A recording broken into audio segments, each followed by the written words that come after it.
Hey, Boy here. How you doing in the internet world? I'm in the paint facility.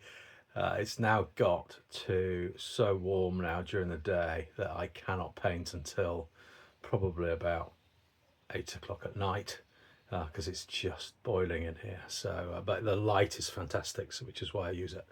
So I thought I'd do a video on 10 blades because it is generally the time between mid-May and end of July where people start thinking about cutting below 20 millimeters and even down to 6 millimeters to get their lawns looking fantastic and the stripes looking great.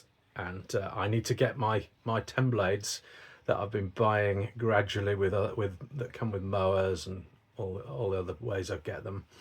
I need to get them refurbished and sharpened. So what I've done is I've been preparing the ones I'm going to show you. I've used the drill bit that's got a bit of wire, a sort of wire ball on it, and basically just cleaned off everything, stripped them right back to no paint, and then I put on a primer, which I'll show you in a sec, one with the primer on, and then I do 2 coats of hand painting. And once I finish the hand painting and they've dried, which will take a few days, then I scrape the edge off with either a razor blade or a little handheld device, and then they go onto the grinder to be ground.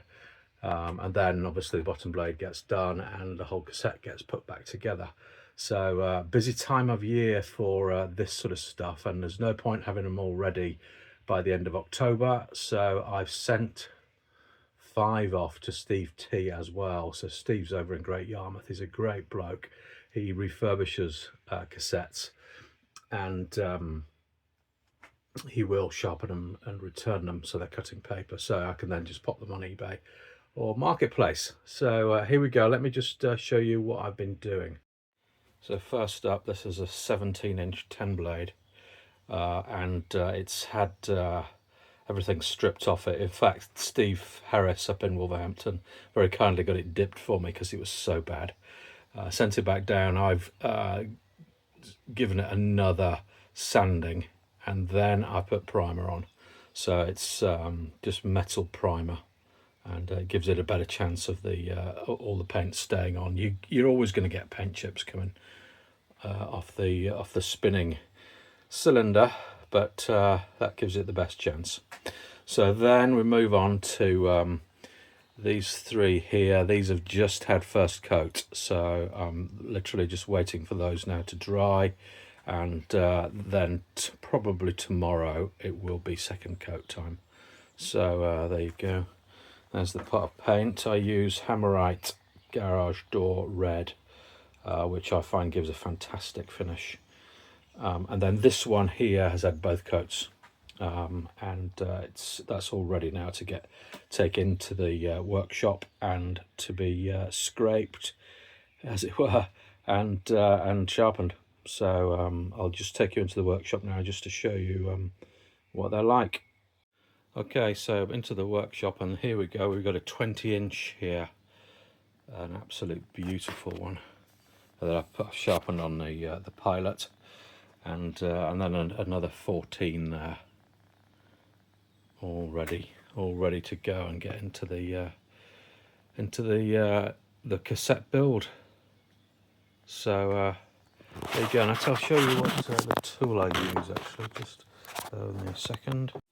Yeah, so I use this tool here, and basically what I'm doing is I'm scraping the edges off, because that just gets covered in paint when I'm doing my painting. So scrape the edges off, and that helps the stone. So this stone that's flying around sharpening would get gunked up, okay? It would get gunked up with terrible amounts of paint. So not only do I keep that clean, but I also clean it with one of these fancy things. Basically get it spinning and then hold that onto it, and it gets it all nice and fresh for a good old sharpen. So there you go. That's cassette 10 blading from start to finish. Or not from start, because I didn't do I didn't show you the drilling part, but that's the finishing part anyway. So thanks very much for watching, folks, and please like and subscribe.